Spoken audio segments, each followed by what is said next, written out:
Chapter 1. The Impossible Crime. It is a curious trait of memory, I've often reflected, that some of the most astonishing moments in life arrive not with fanfare but in the quiet lull of routine. So it was on a wind-swept March morning, as I sat across from my friend Sherlock Holmes in the familiar sitting room of 221B Baker Street, that the events now known as the Whisper of the Hanging Curtain were first set into motion. Holmes had buried himself in the latest monograph on Egyptian poisons, his long, slender fingers stained faintly with the ink of his annotations. I, meanwhile, was contentedly perusing the shipping column of the Times, though my mind wandered to the finer points of the breakfast I had just consumed. The fire crackled cheerily in the hearth, a respite against the drizzle that painted the window panes in murky streaks. Suddenly, a sharp knock disrupted the calm. Before I could rise, Holmes had already turned his head. "That," he murmured, "is not the tread of a tradesman or casual visitor. You will find, Watson, that our caller walks with weight and rhythm. An officer, perhaps, a man used to long corridors and longer silences." The door swung open and Mrs. Hudson appeared, announcing with a touch of gravity, "Inspector Lestrade, Mr. Holmes." Lestrade strode in, his hat and coat soaked, his expression twisted into that familiar blend of irritation and unease. "Sorry to barge in without notice, Holmes, but I've a case that's gone right off the rails, and I dare say it's one of the strangest I've ever encountered." Holmes gestured to the chair opposite him. "The stranger the better, Inspector. You know I have an affinity for the grotesque and the improbable." "Pray, enlighten us." Lestrade threw himself into the chair and leaned forward, his voice low and urgent. "There's been a death at the Mellinger Institute, a private home for convalescents in Hampstead. The victim is one Miss Margaret Treadway, a retired stage actress of considerable repute. Perhaps you remember her from The Queen's Mask or Ariadne's End." Holmes nodded faintly. "A gifted performer, though prone to melodrama. Continue." "3 nights ago," Lestrade said, "Miss Treadway was found dead in her locked bed chamber. The door had been bolted from the inside. No sign of forced entry. The window was fastened shut. Latched, I'm told, with one of those old brass hooks only reachable from within. There were no marks on her body, no signs of struggle, no poison in her system either, at least nothing the local coroner could detect." "A locked room death?" Holmes mused, fingers steepled beneath his chin. "Always a fine start. What of the scene?" "Curious thing," Lestrade replied, now rifling through his pocket to retrieve a small folded piece of paper. "It was precisely staged, if you'll believe it. Her bed curtains were drawn completely around her, but one was slightly parted, as if someone had just slipped through it. And get this. The nurse, a Miss Lydia Cross, swears she heard a whispering sound, like someone speaking from behind the curtain, just before discovering the body." Holmes took the paper and examined it silently. "And you've ruled out suicide?" "She had no reason," Lestrade said flatly. "She'd been speaking of returning to the stage. Financially stable, spirits high. No notes, no signs. And even if she had done it, how? There's no wound, no substance, no method that makes any sense."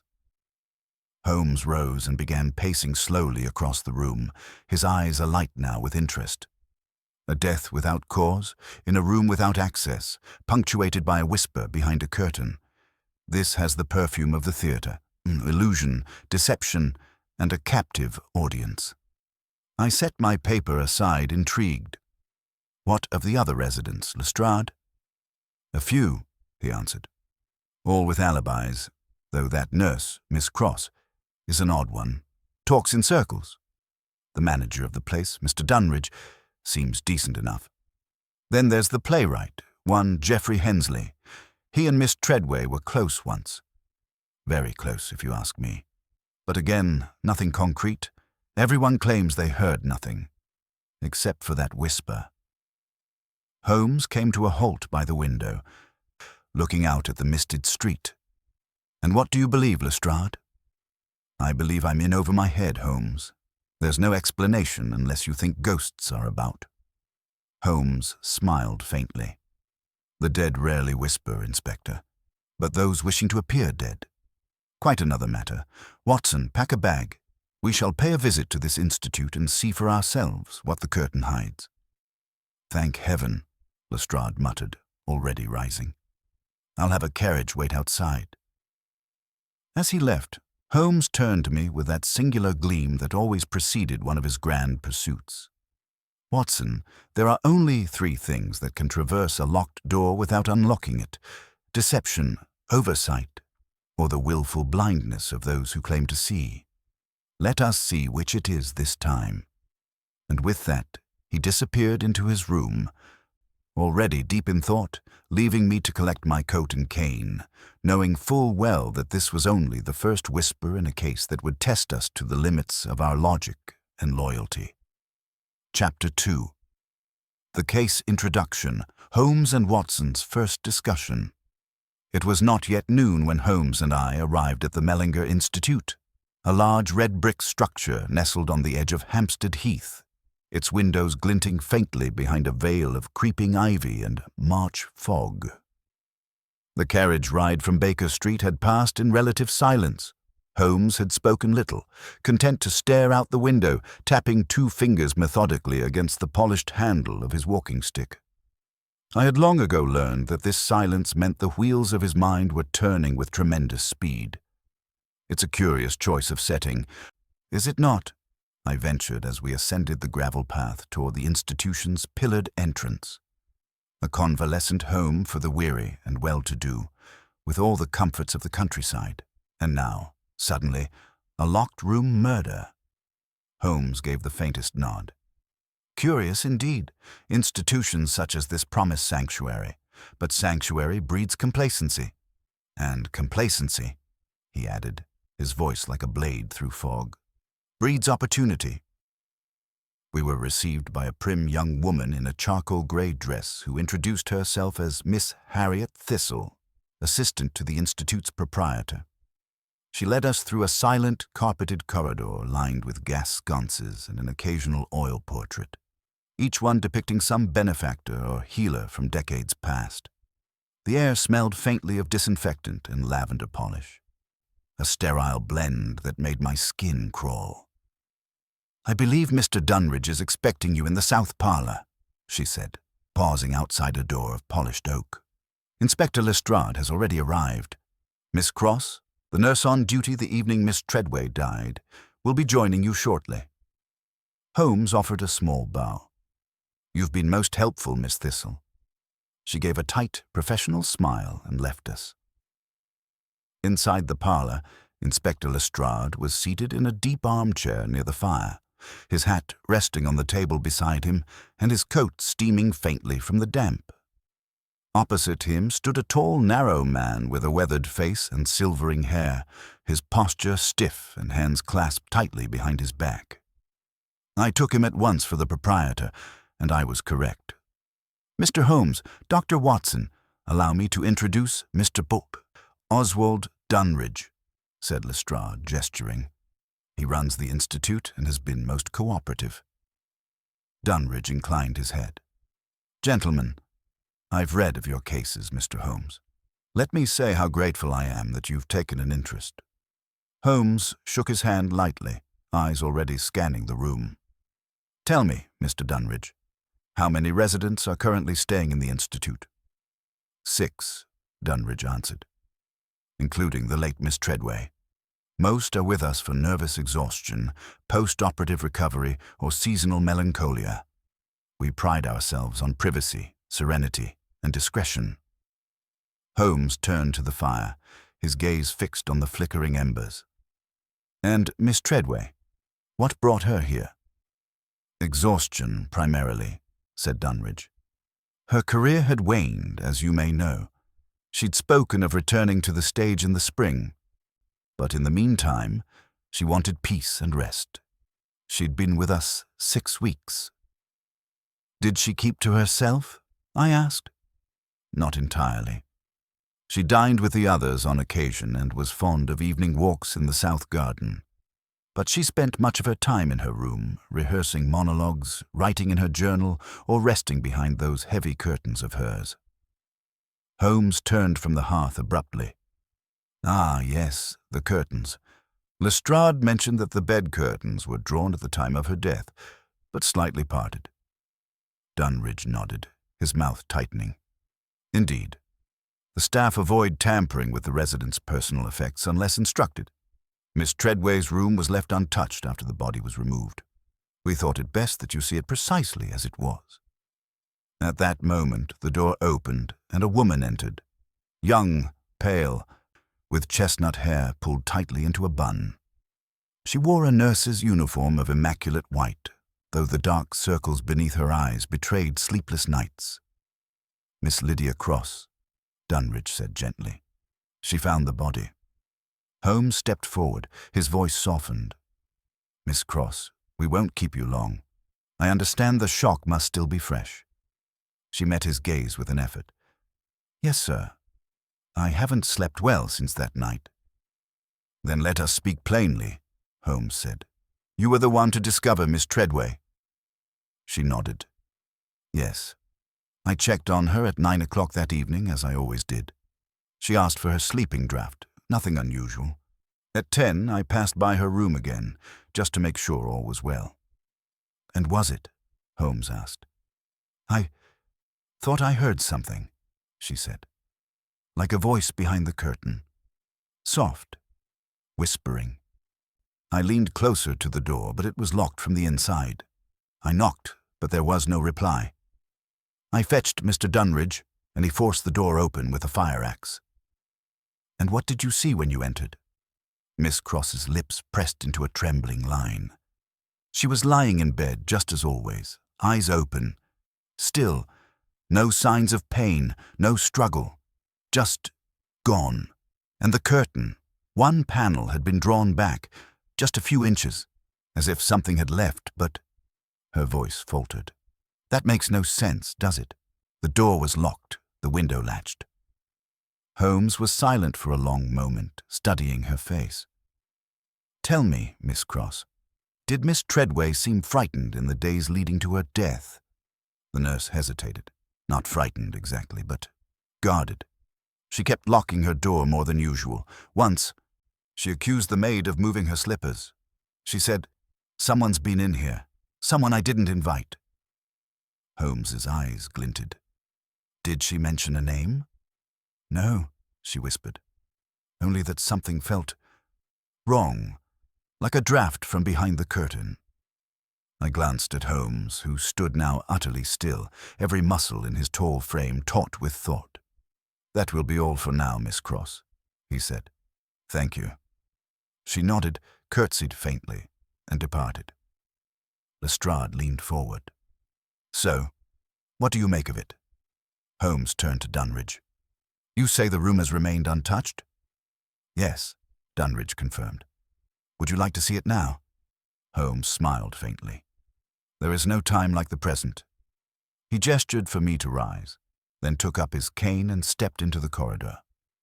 I followed, casting one last look over my shoulder at the parlor, its fading fire and the weary faces it left behind. A whisper behind a curtain, a locked room, a death without a cause. Somewhere within the Mellinger Institute, the truth stirred, just out of sight, veiled and waiting. Chapter 3. The First Clues, a Scene of Deception. We followed Mr. Dunridge down a narrow staircase that descended toward the eastern wing of the Institute, a quieter quarter, removed from the common dining room and library. Here, the floorboards creaked subtly beneath the carpet, and the silence seemed thicker, as though the walls themselves strained to listen. This corridor serves our long-term residents, Dunridge explained, pausing before a mahogany door with a bronze number plate. Room 6, Miss M. Treadway. Few others passed through here. She preferred the solitude. Holmes examined the threshold before we entered. He crouched suddenly, running a finger along the faint gap beneath the door. Interesting, he murmured. A brush-lined threshold, very thorough insulation, no dust trails. Do you notice, Watson, how even air would struggle to pass through here unnoticed? I knelt beside him. You're suggesting no draft could have stirred the curtain. Precisely. Not unless it originated from within. Dunridge unlocked the door and pushed it open, allowing us into Miss Treadway's room. It was tastefully decorated. Lavender wallpaper, a modest writing desk beneath the window, and shelves lined with leather-bound volumes of Shakespeare, Marlowe, and a handful of Greek tragedies. But it was the bed that arrested our attention. A four-poster structure with heavy, plum-colored curtains, drawn around three sides, like a stage awaiting its final act. One curtain, as Lestrade had mentioned, was parted by barely more than a hand's width. Holmes approached it slowly. "Please close the door behind us, Mr. Dunridge," he said softly. "We must understand how this space breathes in stillness." I moved to the hearth where a small fire had long gone out. The air was cold and faintly scented with violets and starch. Holmes, meanwhile, crouched beside the bed and examined the curtain's hem. "Weighted," he said. "Each curtain has a lead thread sewn into the base, intentional, I assume, to keep them hanging neatly." "Indeed," said Dunridge. "It was at Miss Treadway's request. She said it made her feel secure." Holmes gently brushed the carpet near the curtain's break. Then, rising swiftly, he crossed to the window. "Latch is undisturbed. You see, Watson, this brass hook is quite high." Miss Treadway was of modest height. She would have had to stretch to reach it or use the step-stool beside her vanity. He reached for the window frame and sniffed lightly. No scent of oil, not recently disturbed. Nor are there any signs of rain on the sill despite the downpour 2 nights ago. "Which confirms," I said, "that no one entered through here." Holmes gave a faint nod. And yet someone or something was heard behind that curtain. "A whisper," Miss Cross said. "Let us consider the possibilities." He turned sharply and moved toward the writing desk. There lay a diary, leather-bound, with a brass clasp unlocked. Holmes opened it carefully and leafed through the pages. The entries were orderly, precise, and each signed with a sweeping flourish of M. Treadway. "Listen to this," Holmes said, reading aloud. "March 3rd. The dreams are worsening. I wake with the sense that someone has been in the room, though nothing is disturbed. Even my slippers have moved. March 5th. The curtain. It moves when the fire is out.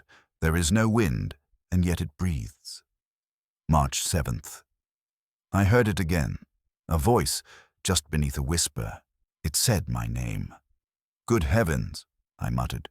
She believed she was being haunted. Holmes did not respond. He had moved now to the wardrobe, opening it slowly. Inside hung several dresses, each carefully spaced. Beneath them, a pair of shoes, one pair slightly askew. He lifted a hem, then reached down and withdrew a folded handkerchief from the floor. He held it up to the light. "Perfumed," he murmured, "but not violet. Rosewater." He sniffed again. "And not Miss Treadway's scent. Her clothing here carries a different note. Bergamot, perhaps." "Could another woman have entered her room?" I asked. Holmes folded the handkerchief and placed it on the vanity. "It would seem so.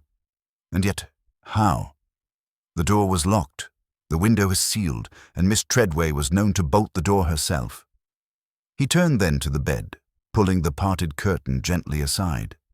There, on the inner sheet, was a strange indentation, a faint oval depression in the pillow beside where Miss Treadway's head would have lain. Holmes gestured to it. "Watson, what do you make of this?"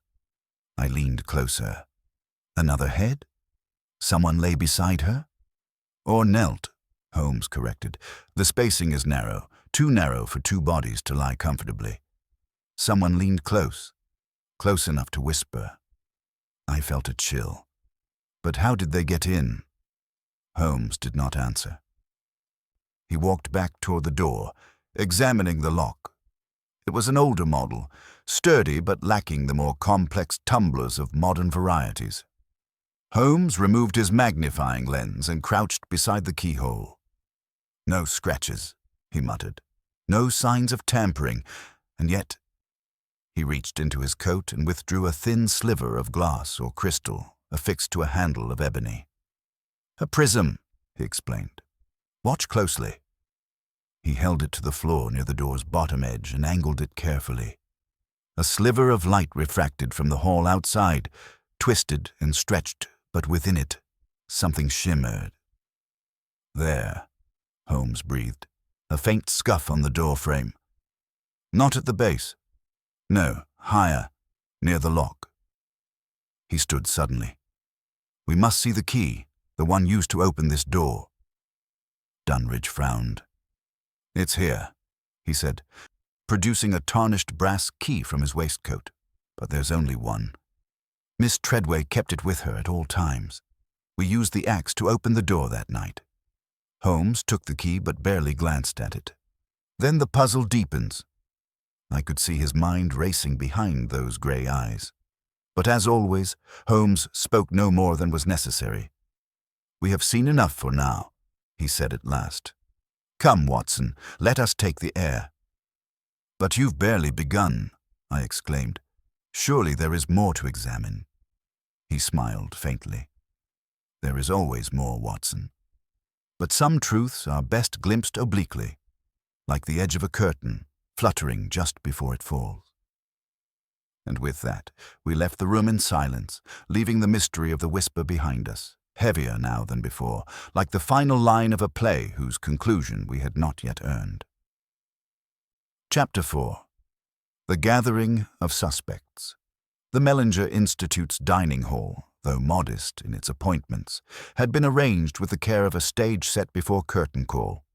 A long mahogany table stretched beneath a chandelier of cut glass, and the windows were draped in thick burgundy, filtering the grey daylight into a hushed amber hue. It was there, that afternoon, that Holmes and I were formally introduced to the surviving residents of the Institute, each of whom had, in some form, crossed paths with Miss Margaret Treadway in her final days. Mr. Dunridge made the introductions with a practiced calm, though I could see the tension in his posture.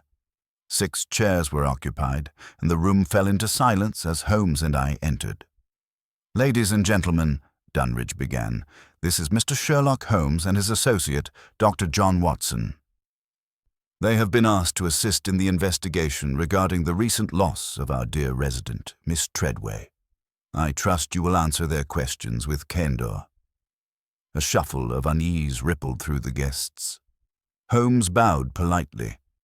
"I shall not delay you long. It is not my purpose to accuse, only to observe. Often, the truth presents itself not through confession, but through contradiction." He turned his eyes toward the first figure at the table. A woman of statuesque height, wrapped in a shawl of violet wool. Her hair was iron gray, and her chin raised with the pride of a bygone era. "Miss Celia Hargraves," Dunridge offered, "a former professor of languages at Girton College." "I knew Margaret professionally many years ago," she said, her voice clipped and clear. "We shared an affection for the classics, though I confess, her dramatics occasionally exhausted me." Holmes gave a brief nod, then turned to the next guest, a thin, bird-like man in a beige linen suit, whose fingertips tapped restlessly against the table. "Mr. Arnold Pike," said Dunridge, "our longest-staying guest, an inventor by trade." Pike nodded jerkily. "Hydraulic mechanisms," he said. "Locks, mostly. Clever ones. I once built a door that couldn't be opened from either side unless you knew the sequence. A marvel of engineering, though quite impractical for real life." He chuckled nervously, then stopped. "Terrible business about Miss Treadway. I didn't hear a thing, I assure you. My hearing is poor. Steam engines, you understand." Holmes observed him for a moment longer than necessary, then moved on. Beside Pike sat a young man, barely 30, with auburn curls and the soft hands of a man unfamiliar with labor. He wore a cravat and a distracted frown. "This," said Dunridge, "is Mr. Geoffrey Hensley, playwright." Holmes's brow lifted faintly. Ah, the same Geoffrey Hensley, whose debut, The Hollow Mask, premiered at the Aldwych in '91. Hensley offered a weary smile. You flatter me. That was a different life. Margaret, Miss Treadway, was in that production. Brilliant, radiant. The role was hers long before I'd written it. You were friends? Holmes asked. More than that once, though I doubt she'd say the same now. Did you quarrel recently? Hensley's eyes flicked up. Margaret quarreled with everyone.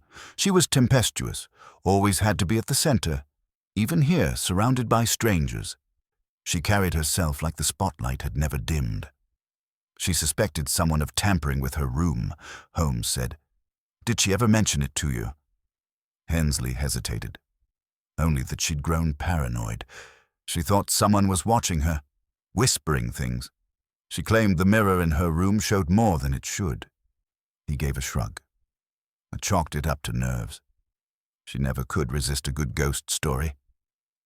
Holmes said nothing, but I noticed a subtle shift in his expression, an inward turning of thought.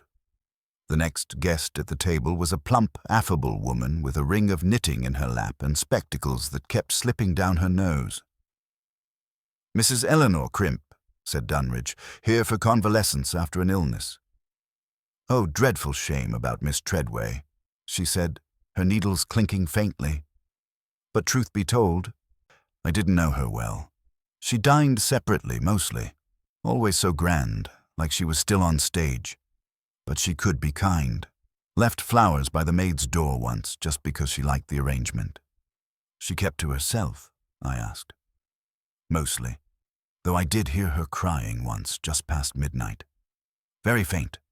I was going to check on her, but, well, nerves, you understand. The last figure was not seated at the table, but stood quietly near the window.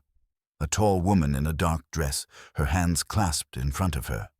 Miss Violet Grey, said Dunridge, our resident spiritualist.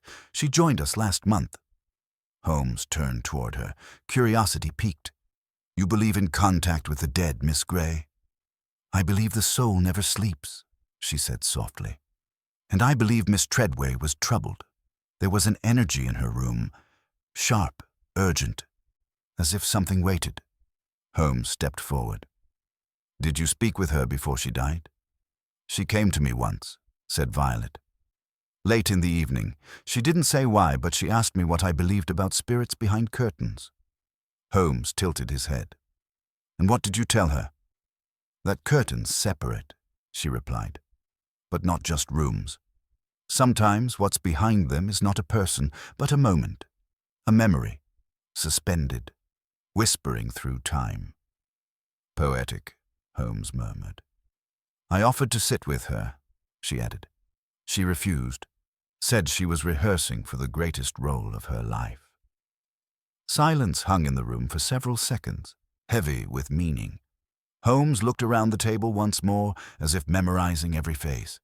Then he gave a small bow. My thanks for your candor. If you would permit me, I'd like to walk the grounds next and visit the servants' quarters. Dunridge inclined his head. Of course, you'll find the housemaid and groundskeeper available at your convenience. The maid, young Elsie, is especially shaken. She adored Miss Treadway. As we stepped out into the corridor, I turned to Holmes. A most curious lot.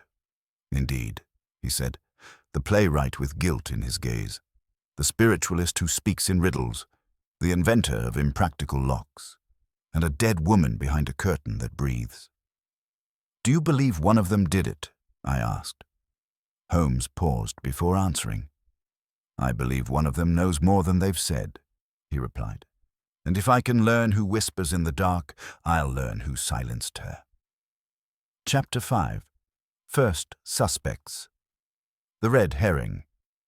We took the air in the garden that afternoon, Holmes moving in long, deliberate strides along the winding gravel paths, his hands clasped behind his back, his gaze fixed not on the distant hills, but the disturbed patterns in the soil. The Mellinger Institute's grounds were modest, yet tastefully kept. Trimmed hedges, ivy-wrapped trellises, and a scattering of daffodils braving the early spring chill. Holmes was silent for some time, his mind no doubt working over every word we had heard in the dining hall. I knew better than to interrupt him, so I simply followed, observing the gentle curve of the building's south wing, the very wing that housed Miss Treadway's room. Eventually, he came to a halt near a low iron bench beneath a yew tree. "Watson," he said abruptly, "what is your impression of Mr. Geoffrey Hensley?" I settled beside him, considering the question. Brooding, evasive. I dare say the man still held feelings for Miss Treadway, though she did not seem to reciprocate. He spoke of her brilliance with admiration, but there was bitterness beneath it. "Precisely," Holmes said, tapping a long finger against the iron armrest. "He loved her once, perhaps still, and love, Watson, can become a theater for the darkest of motives." "You suspect him?" "I suspect him of knowing something," Holmes said, "but knowledge and guilt are not always married. Still, his presence here, so soon after their estrangement, is convenient." Before I could respond, footsteps crunched on the gravel path behind us. We turned to see Lestrade approaching at pace, looking rather pleased with himself.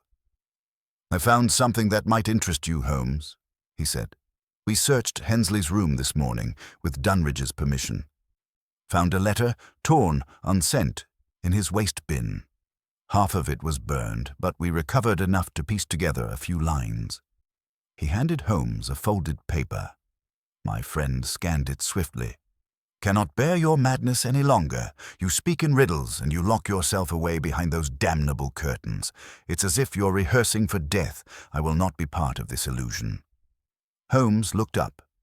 Strong words. "Written in Hensley's hand," Lestrade confirmed. "Dated 2 days before her death." "Interesting," Holmes murmured. "And the other half of the letter?" "Reduced to ash, unfortunately." Holmes folded the note and slipped it into his coat. "We must speak to Mr. Hensley again." As though summoned by thought alone, Hensley himself appeared around the hedge path, walking slowly and with visible tension. He paused when he saw us, then approached with an awkward smile. "Mr. Holmes, Doctor, Inspector." "We were just discussing you," Holmes said, rising. "May I be frank, Mr. Hensley?" "I've no doubt you will be." Holmes drew the letter from his coat and handed it over. "We found this in your waste bin." Hensley paled as he read it. "I didn't mean for anyone to read that." "And yet it was written," Holmes said evenly. "Your words suggest anger, perhaps even resentment." "She frightened me," Hensley said, folding the letter tightly in his hands. "In the last week she wasn't herself. She would stand in her doorway at night, as if listening to something. She began quoting lines from plays I'd never written. 'Darkness has a name,' she said to me once. 'It hides behind the velvet and speaks only when the fire dies.' Did you believe she was mad?" I asked. Hensley hesitated. "No, not mad. Not precisely, but haunted, maybe. Whether by guilt or something else, I cannot say." Holmes observed him keenly. "And what were you doing the night she died?" "In my room," Hensley replied. "Writing, or trying to. I heard a faint noise around 10, perhaps her voice, but thought nothing of it. I assumed she was rehearsing again."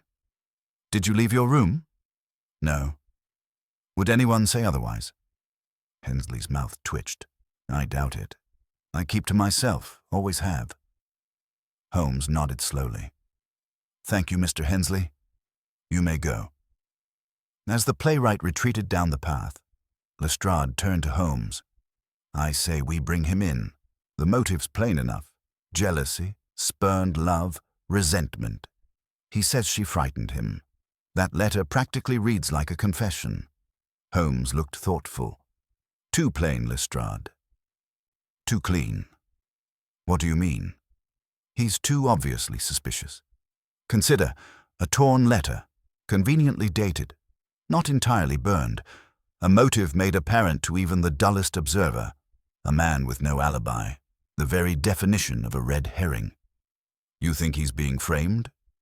I think, Holmes said carefully, that someone wanted us to look at Hensley first and look no further. Who then? I asked. Holmes's eyes narrowed. Perhaps the person most eager to speak of spirits. Lestrade scoffed. You mean the spiritualist? That violet woman? Not necessarily guilty, Holmes said, but certainly suggestive. She knew Treadway's language, repeated her words almost verbatim, and her account came too easily, too poetically. Lestrade frowned. But what of the whisper? The locked room? Holmes's gaze sharpened. That is the true puzzle. Ghosts do not whisper. People do. And whispers, like red herrings, are meant to distract. He turned suddenly, striding back toward the house. Where are you going? I called. To see the servants, he replied. If someone crept through a locked room, Watson, they either walked through walls or were already inside. Chapter 6. The Secret Clue. A hidden inconsistency. Holmes moved swiftly through the rear corridors of the Mellinger Institute, his pace urgent, his expression taut with purpose. I followed close behind as he approached a narrow stairway leading down to the servants' quarters, a tucked-away space of polished linoleum floors and utilitarian order. The head housekeeper, Mrs. Glenshaw, was already waiting for us, having been summoned in advance by a short note Holmes had scrawled and handed to a porter. She was a small, square-shouldered woman with graying hair wound tightly in a bun and a demeanor that brooked no nonsense. I presume you wish to ask questions, Mr. Holmes, she said briskly. Indeed, Mrs. Glenshaw, Holmes replied. You've run this establishment for how many years now? Nearly 20, and with no scandal till now, which makes your insights all the more valuable. Holmes's voice was unusually gentle. Tell me, was Miss Treadway known to be secretive? She was private, said Glenshaw, but not in a suspicious way. She had her routines. She rehearsed alone, kept a tidy room, always drew the curtains after sunset. Did she lock her door every night? Oh, yes, she said, always. She asked us to knock before entering, even in the daytime, a habit she picked up from theater life. She once told me. And on the night she died, Holmes asked. Did anyone go near her room? Glenshaw pursed her lips. Not after the afternoon tea service. I brought up her tray myself. She'd requested it. She was unusually quiet when I knocked. Didn't open the door. Just said, leave it there. Her voice was low, hoarse. Holmes leaned in slightly. And did it sound like her? She hesitated.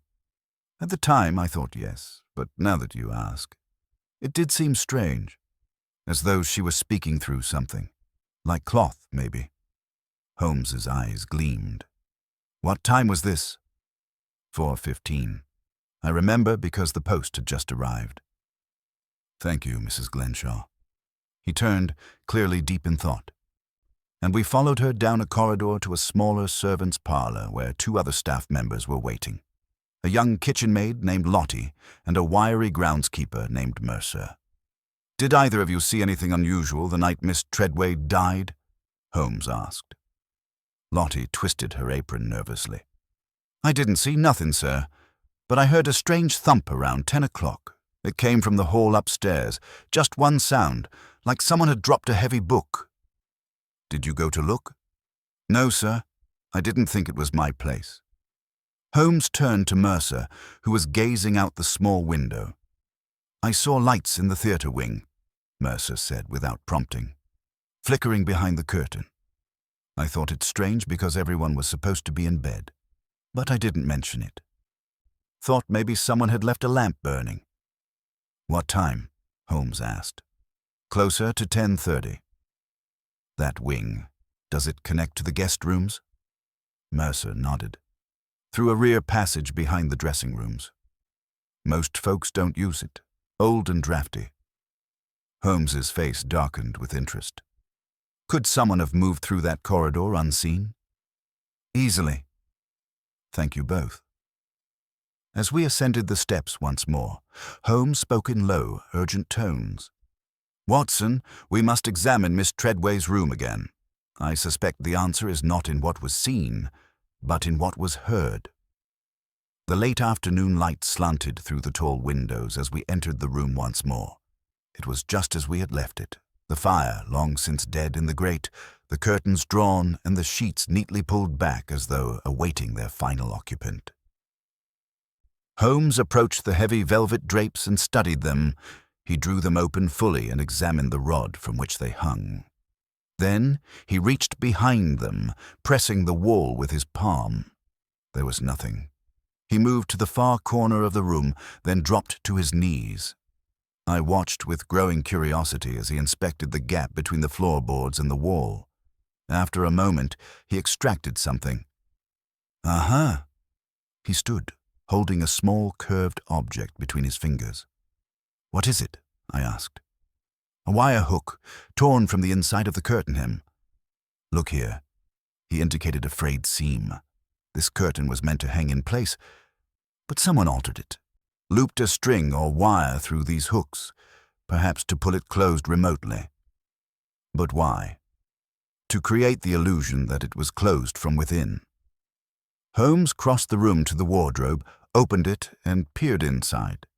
He reached into the back of it, then rapped on the inner panel with his knuckles. The sound was hollow. After a quick inspection, he found the mechanism, a hidden latch. With a slight press, the back panel gave way, revealing a narrow passage beyond. "I suspected as much," he said. "A concealed entrance through the theater wing."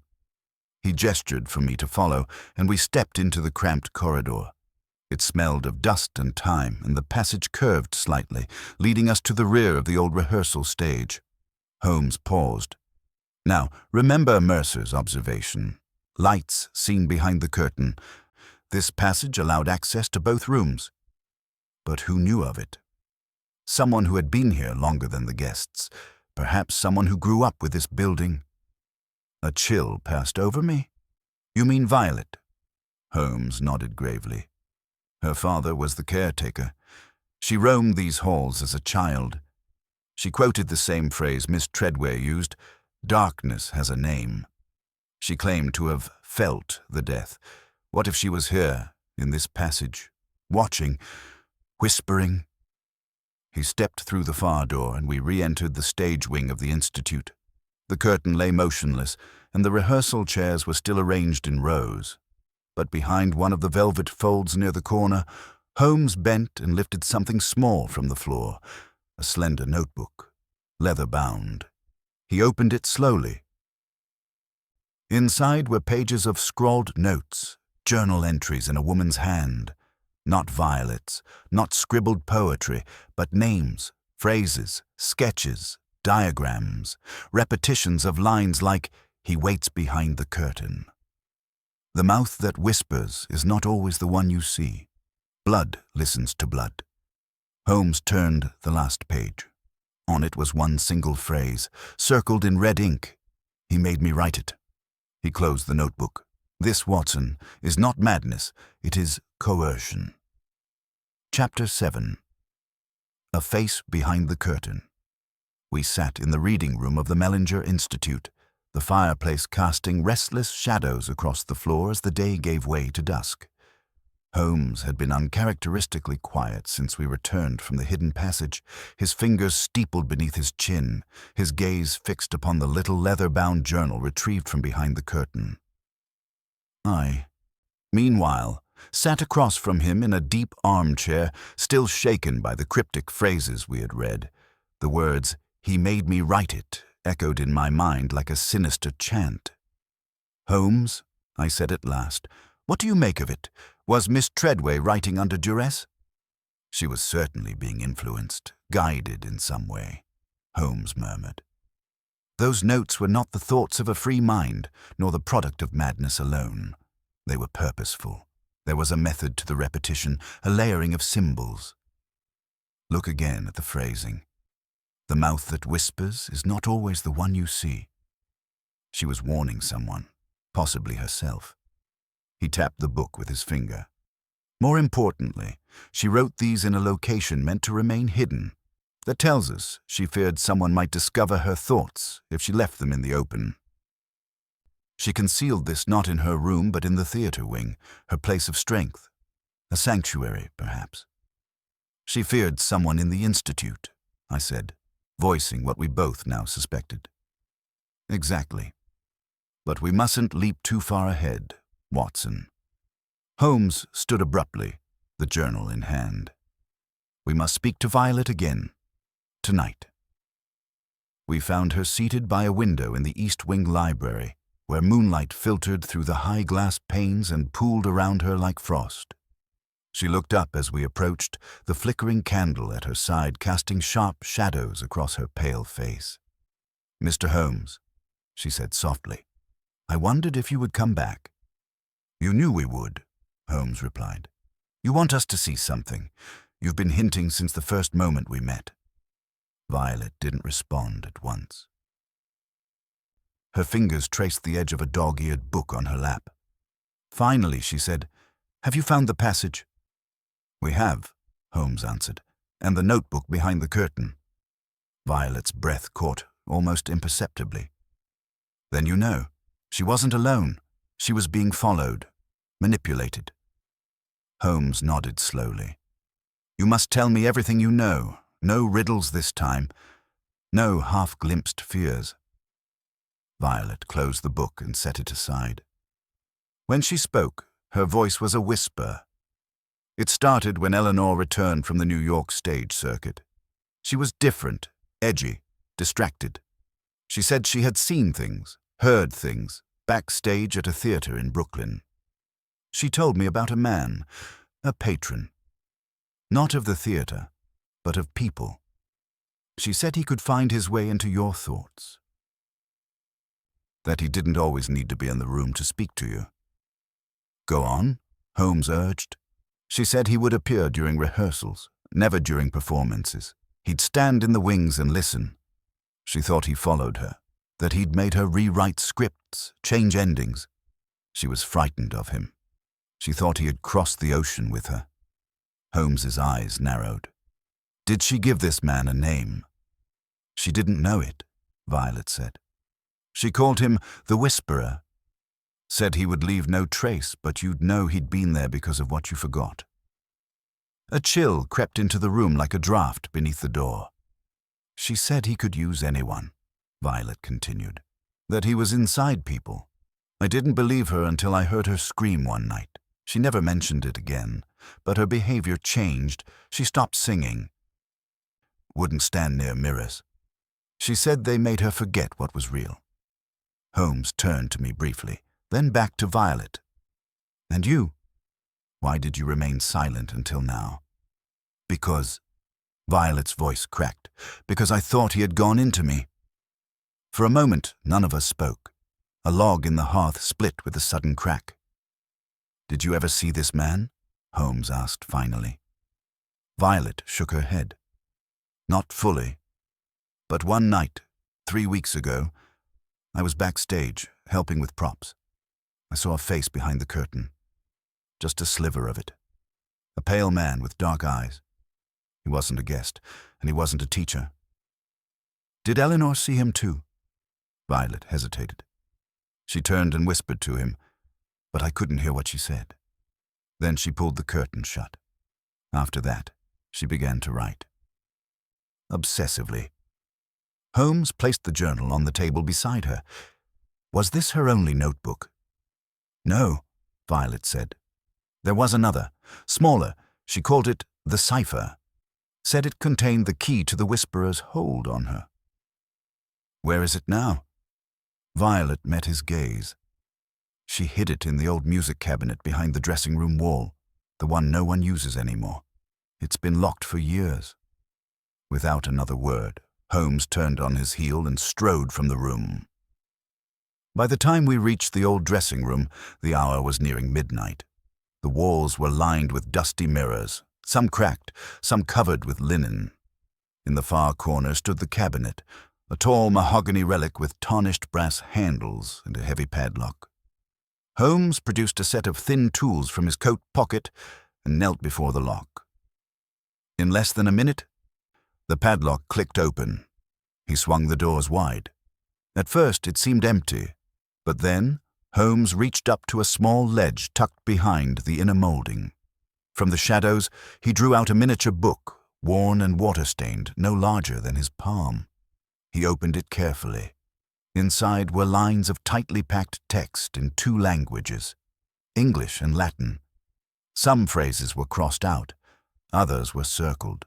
Several lines were repeated. The curtain is the veil. Behind the veil is the voice. He speaks only to those who bleed for him. Holmes read silently, then closed the book. She was documenting a ritual, he said at last, a method by which she believed she was being controlled or freed. There is no doubt now, someone was influencing her. Whether by manipulation or madness, we cannot say yet. But the nature of this influence was calculated. He looked up at me gravely, and I fear the curtain has not yet fallen on this performance. Chapter 8. The return to the stage. The next morning broke grey and damp, a heavy mist rolling over the grounds of the Mellinger Institute like a shroud. It clung to the old stone walls and seeped through the window panes of the guest quarters, where Holmes and I took our breakfast in silence. Holmes sat by the fire, the small cipher book open on his lap, his eyes scanning the Latin phrases with the intensity of a surgeon studying an incision. He had spoken little since our discovery the night before, but I knew from his manner that the pieces of this strange puzzle were beginning to take shape in his mind. "What do you make of it, Holmes?" I finally asked, setting down my tea. He looked up. "This book confirms one thing, Watson. We are dealing with someone who understands the theatre not merely as a venue for drama, but as a vessel for manipulation. Eleanor Treadway believed that within the performance lay something dangerous. Not metaphorical danger, but real, psychological peril. A form of psychological control disguised as ritual." I frowned. "A stage as a trap?" "Precisely. There are notes here on gestures, phrases to be repeated, lines spoken during rehearsal. She believed they were part of a design, a kind of invocation. Whether she was delusional or not, I cannot yet say. But I find it telling that the notes reference others who were drawn in." I rose to examine the journal over Holmes's shoulder. The handwriting, though erratic in places, had moments of precision, especially around certain symbols drawn in the margins. A spiral, a dagger, a mask. "Are these theatrical cues?" I asked. "Not standard ones," Holmes replied. "These are personal symbols, perhaps private codes between Eleanor and someone else." He closed the book and stood. "We must return to the theatre today. There is one part of the building we have not properly examined, the rigging above the stage. If anything sinister occurred during rehearsals, it would have required concealment, and there is no better place than the fly space." The Mellinger Theatre, when empty, was a space of uncanny stillness. The velvet chairs sat in neat rows, facing a blank stage whose curtains remained drawn.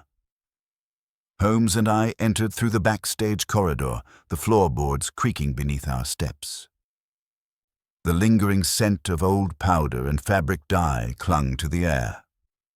Miss Paltridge, the head mistress, had been reluctant to permit our continued investigation, but Holmes's insistence, delivered with his usual blend of calm authority and veiled menace, had prevailed. "Watson," he said, pointing toward the iron staircase at the side of the wings, "up there." The stairway led to the fly gallery, the narrow platform above the stage where ropes, pulleys, and counterweights hung like the tendrils of some great, slumbering beast. Dust choked the air, and our footsteps echoed in the hollow space. Holmes examined the ropes, running his gloved fingers along the lengths of hemp. "Someone's been up here recently," he murmured. "See this patch? Clean by hand. Possibly oily. And here, scrape marks on the beam." I leaned over to look and saw faint indentations in the wood. What would they be doing up here? He didn't answer at first. Instead, He crouched near a pulley box and pried open the wooden lid. Nestled inside was a torn piece of black cloth, coarse and stiff, like a theatrical cape. Holmes held it up. Not part of a school costume, this is of professional make. Stagehand's attire, perhaps, or an actor's. But look closely, Watson. There's dried wax here. I bent to examine it. From a candle. Or a stage lantern. More to the point, someone was up here during a rehearsal, possibly in costume, possibly hidden and close enough to observe, perhaps even interact with the players below. We stood in silence, the vast emptiness of the theatre stretching out beneath us. Holmes's eyes narrowed. "Let us go below," he said suddenly, "to the orchestra pit." The pit was dark and musty, lined with old music stands and broken instruments. Holmes examined the area with care, moving from the conductor's podium to a set of trap doors built into the stage floor. Eleanor believed the theatre was a conduit for the Whisperer's influence, he said. She claimed the performance itself was part of the ritual. If so, something beneath the stage may have served as the ritual's base, its root. He knelt and examined the boards near the center trap. "Watson, hand me your walking stick." Puzzled, I did as asked. Holmes slid it between the cracks and levered the trap open with a heavy creak. Below was a narrow crawl space, half filled with dust and broken props. He dropped into the pit. I followed. We ducked beneath the stage, our lanterns throwing jagged shadows across the cramped space. Holmes crawled forward until he reached a section of wall reinforced with stone. There, scratched into the surface, were symbols. The same spiral, dagger, and mask from Eleanor's cipher book. "This confirms it," Holmes said grimly. "She came here, she carved these, and I believe she was not alone." I turned to look at him. "What do you mean?" He shone the lantern toward the far corner. There, partially buried beneath a heap of old curtains, lay a small candle and a scorched matchbox. "And look," Holmes added, pointing to the floor. "Footprints, 2 sets. One larger, one light. Male and female? Possibly. Whoever accompanied her down here, whether student, teacher, or outsider, they were part of this. Willingly or not." We emerged into the daylight with our clothes streaked in soot and our minds thick with speculation. The question now was no longer whether Eleanor had been manipulated, but by whom, and to what end. Holmes seemed deep in thought as we walked back to the main building. "We must speak again to Headmistress Paltridge," he said, "but not about Eleanor, about the history of the theatre. Who built it, who designed its hidden passages, and who had access to it outside of school hours?" "You suspect someone with long-standing ties." "I suspect someone who understands the psychology of performance," Holmes replied. "Someone who can use the illusion of drama to instill fear, to disorient the mind." We passed a student in the hallway, a nervous-looking boy carrying a folded costume in his arms. He paused and stared at Holmes, then hurried away. Holmes stopped short. "What is it?" I asked. "That boy," Holmes said slowly. "He's wearing stage makeup, though it's midday, and his collar is stained with wax." We turned, but the boy had vanished into the maze of corridors. Holmes's eyes glinted. "It seems the curtain is lifting again, Watson, and our next act is about to begin." Chapter 9. The Man in the Wing Chair. As the rain gathered in veils upon the windows of Mellinger's west wing, Holmes and I took a circuitous route back to Miss Paltridge's office. Holmes was oddly silent, walking at a slower pace than usual, pausing occasionally to glance at the half-lit corridors as if searching for echoes. "The boy we saw," I said at last. "You believe he's connected?" Holmes nodded absently. "Not by design, perhaps, but as an unwitting player, almost certainly." It is not uncommon, Watson, for manipulators to draw upon the impressionable, to test influence before applying it to greater minds. As we passed the music room, Holmes stopped abruptly. The door was ajar, and from within came the faint sound of piano keys, not struck but brushed, like a hand dragging gently across the ivory. Holmes pushed open the door. Inside, seated in the gloom by the tall window, was a man. He was perhaps in his early 40s, dressed in a brown velvet coat and reading spectacles, his hair beginning to gray at the temples.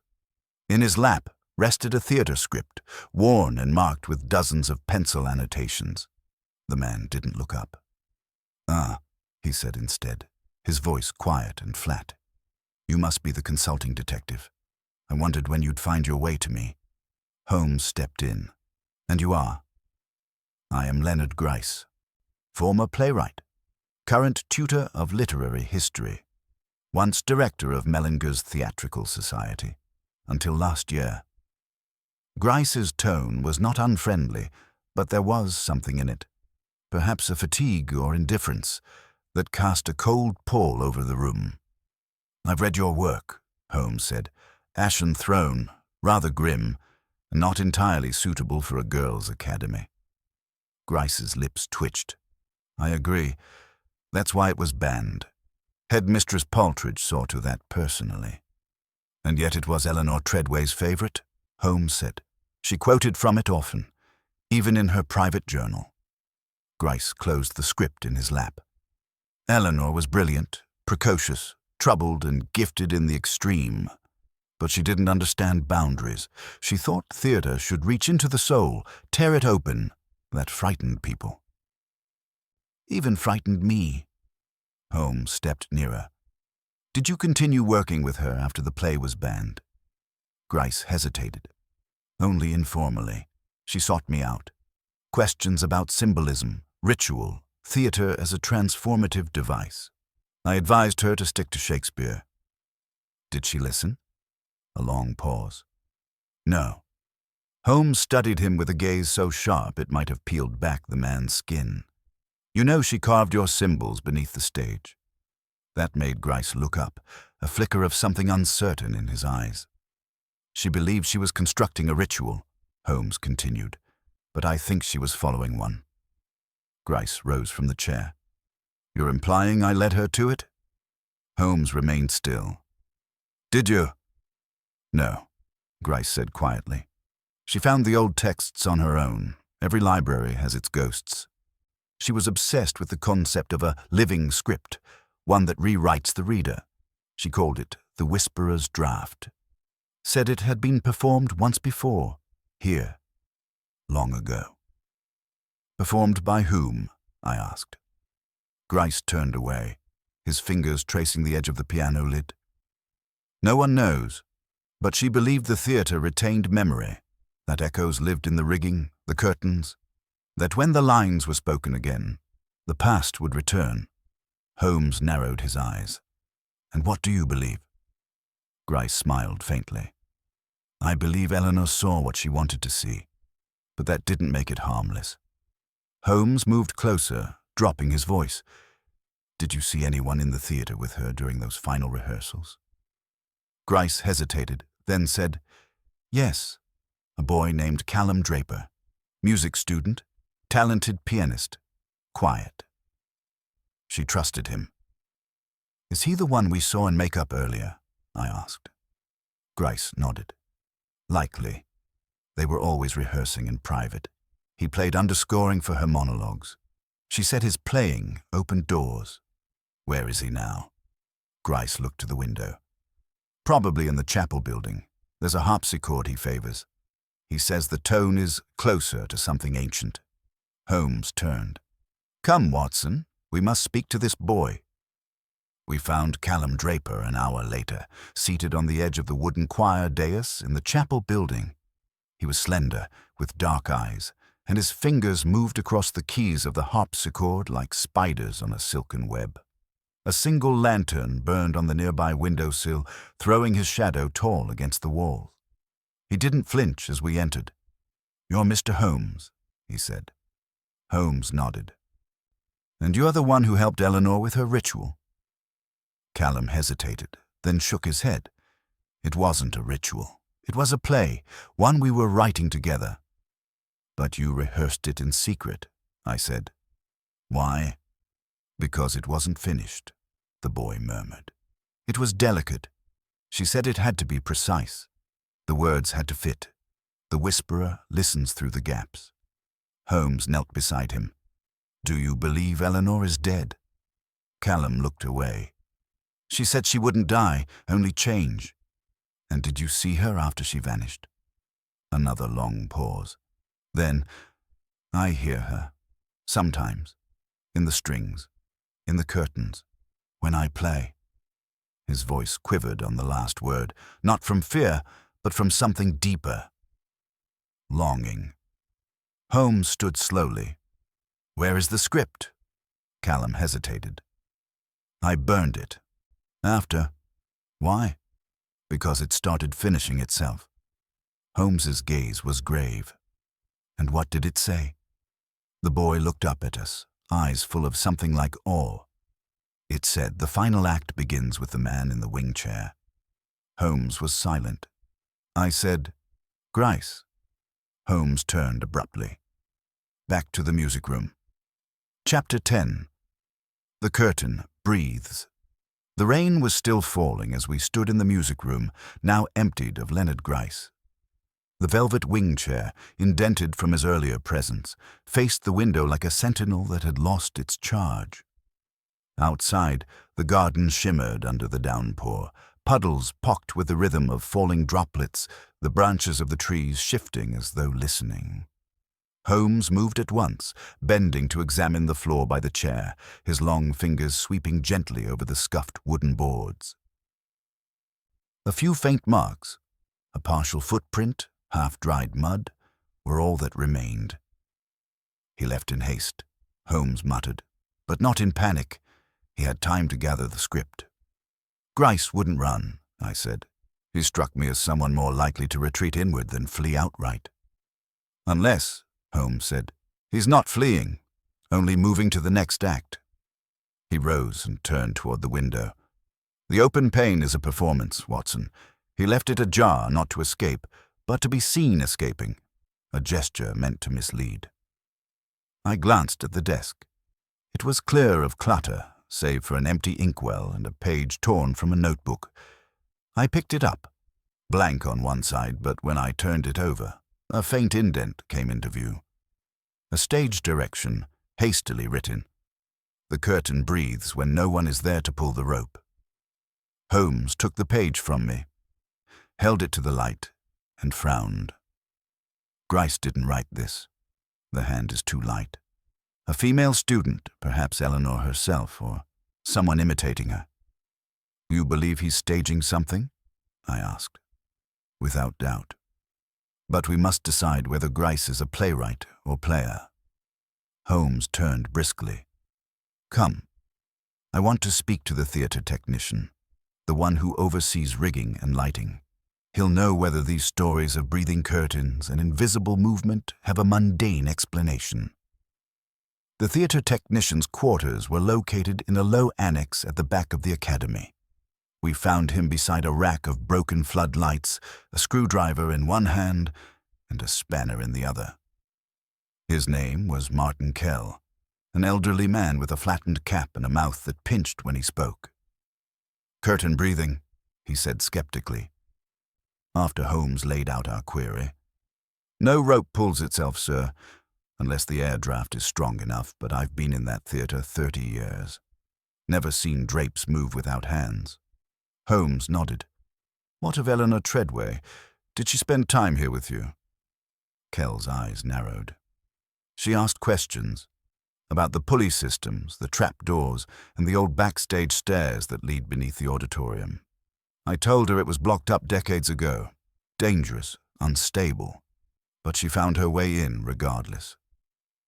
She was in the substage chambers, I asked. Kell nodded. Not often, but enough that I started locking my gearbox. Holmes stepped closer. Is there any way into those chambers now? A hatch in the north wing dressing room, covered by a wardrobe. We made our way to the dressing rooms, the gas lamps along the corridor hissing faintly. The air had grown heavier, the scent of rain now mingled with something older, dust, mildew, and the faintest trace of grease paint. The north wing dressing room was unoccupied, its mirror cracked at the top, a string of dead bulbs hanging above it like a noose of tiny moons. Holmes moved the wardrobe aside with my help, revealing a square wooden hatch beneath. It was latched shut with a thick iron bar. He knelt, examining the hinges. "Not rusted," he said. "Used recently." With a grunt, he pulled the bar free and opened the hatch. A waft of cool, damp air rose from below. The stairs descended into blackness. "I assume you've brought your revolver?" Holmes asked me quietly. "Of course," I replied, my fingers already brushing the pocket where it rested. Holmes lit a lantern and began the descent. I followed close behind. The stairs led to a narrow corridor beneath the stage, walls of ancient brick and mortar slick with moisture. Pipes jutted like ribs from the ceiling. At intervals, we passed small alcoves filled with forgotten props. A rusting knight's helm, a marionette with glassy eyes, a papier-mâché tree with roots twisted unnaturally. But it was the sound that struck me most, the faint, rhythmic creaking, like breath. We emerged into a low circular chamber. Above us, the wooden boards of the stage were cross-hatched with gaps, through which trickled thin beams of light. The room was empty, save for a pile of scripts scattered across a broken settee, and in the center, a length of stage curtain pinned to a rope, swaying as if caught in a breeze.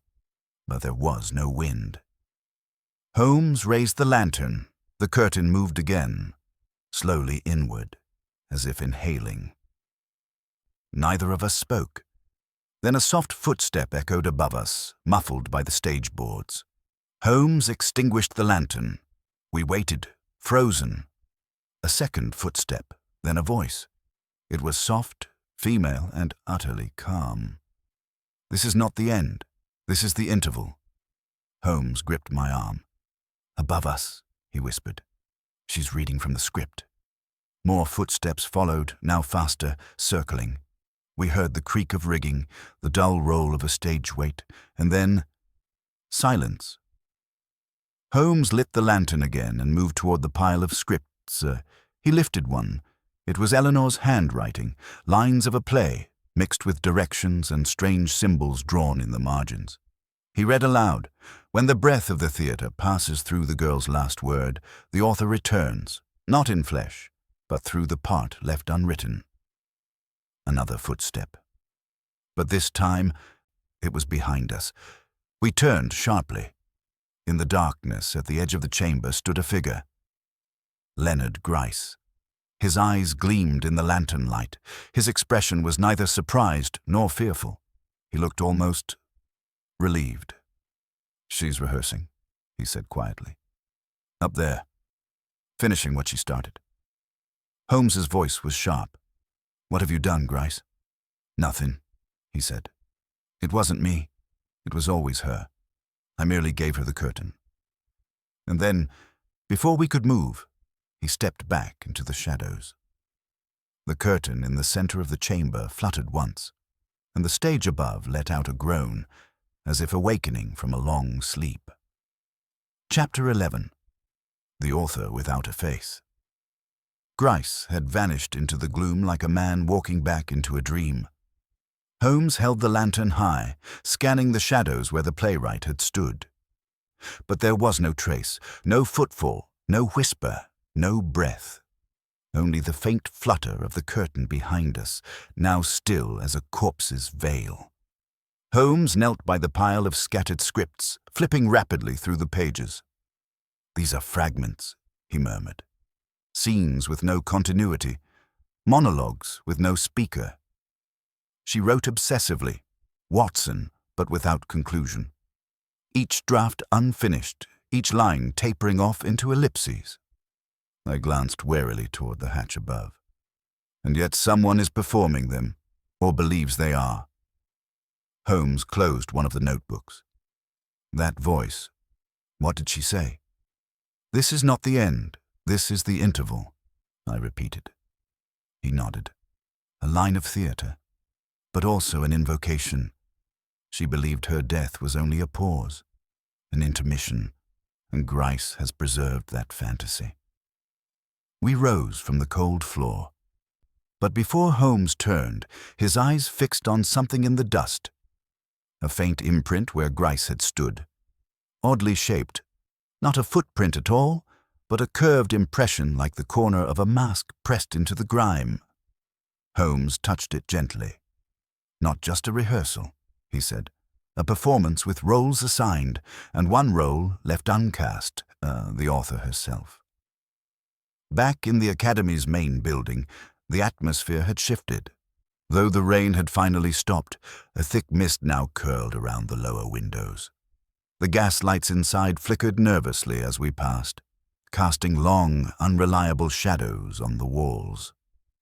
We made for the headmaster's study, hoping to find further records of Eleanor's writing. Dr. Kestrel greeted us stiffly, his face paler than before. "I've just come from the East Wing," he said. "One of the students, Amelia Hartley, claims she saw Eleanor walking past the gallery windows." Holmes didn't flinch. "Let me guess. She wore a dark cloak. Her hair was loose, and she carried a page of script in her hand." The headmaster blinked. "Yes, precisely that." Holmes sighed. "They're not seeing a ghost, they're seeing a stage cue. Planted, timed, deliberate." Dr. Kestrel turned toward the window. "Why would Grice go to such lengths? What does he hope to gain?" "He's not alone," Holmes said sharply. "There's another player. Someone is rewriting Eleanor's script in real time. Her disappearance was only the first act. The second is unfolding as we speak." He crossed to the desk and opened a cabinet filled with school archives. Leafing through folders, he pulled out a thick file labeled Treadway, E, and began sifting through its contents. A letter fell loose. Holmes read it aloud. "To whomever finds this. If my words are stolen, then so am I. And if they are performed, then I shall return. Not as Eleanor, but as what I always was, the voice behind the curtain." He handed it to me. No date, no signature, but the ink matches her final journal entries. She feared plagiarism, and worse, appropriation. So someone tried to pass off her work as their own, or to turn her authorship into a legend, Holmes said. "Imagine it, Watson, a student playwright, tragically vanished, whose scripts still echo from the boards. A myth. And myths draw audiences." He returned the letter to the folder.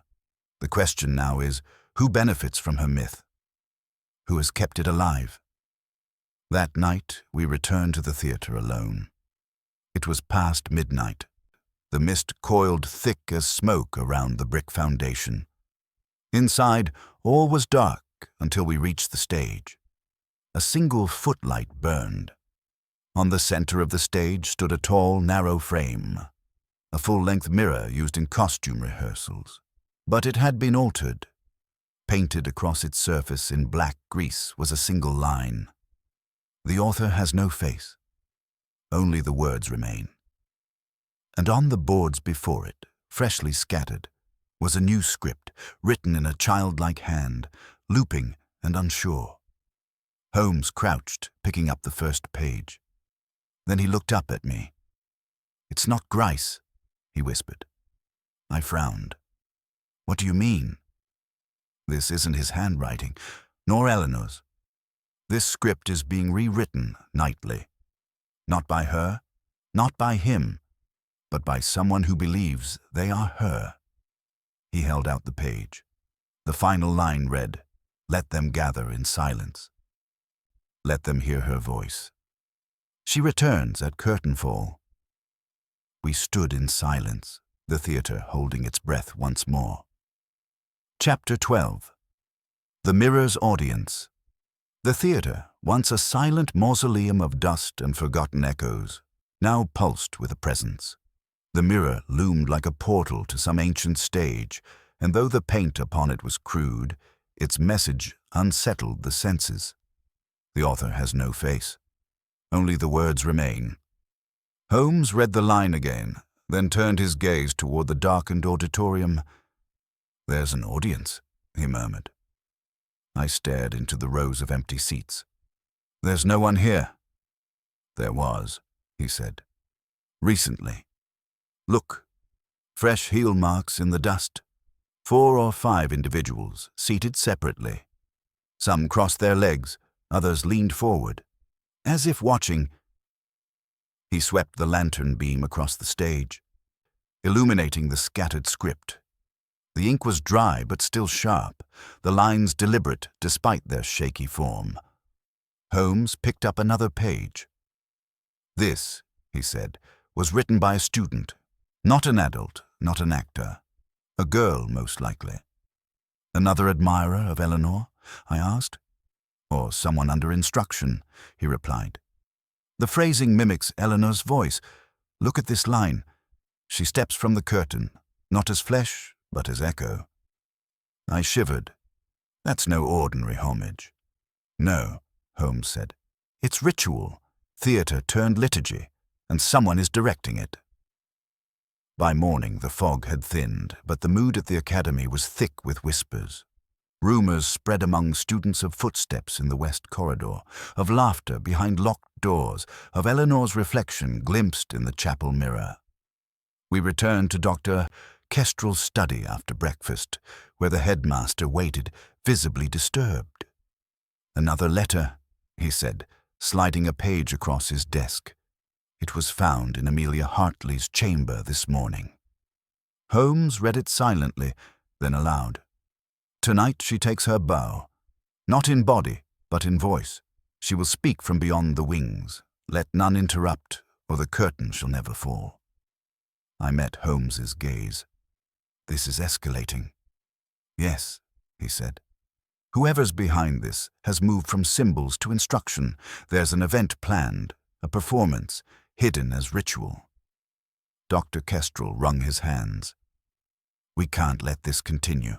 The parents will hear of it soon. Some already suspect witchcraft." Holmes said nothing for a moment, then folded the letter neatly and placed it in his coat pocket. "I shall need access to the student records.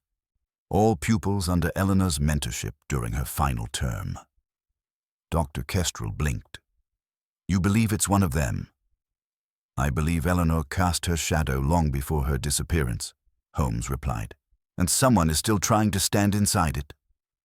That afternoon, in the archival chamber beneath the library, we reviewed the names. 6 students had studied under Eleanor Treadway. 5 had since graduated or transferred. 1 remained. "Clara Bell," Holmes said softly, tracing the name with a gloved finger. "Now 17. Prefect of the Literary Society, lives in the Eastern Dormitory." I examined her record. Excellent marks in English and stagecraft. Distinctly average elsewhere. Holmes smiled faintly. All her brilliance reserved for one world. The stage. We found Clara Bell in the practice hall, seated alone at the piano, though she did not play. Her gaze was fixed on the far wall, where faded posters of past productions still hung. She didn't turn when we entered. "Clara," Holmes said gently, "might we speak with you?" She didn't blink. "You're here about Eleanor?" "Yes."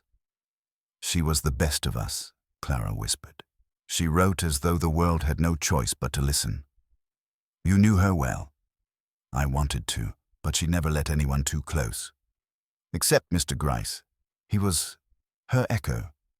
Holmes stepped closer. "Did you write these new scripts?" Clara hesitated. "No, not entirely." "What do you mean?" "She sends them in dreams. I wake with words in my hands. Sometimes I don't remember writing them at all." I felt a chill.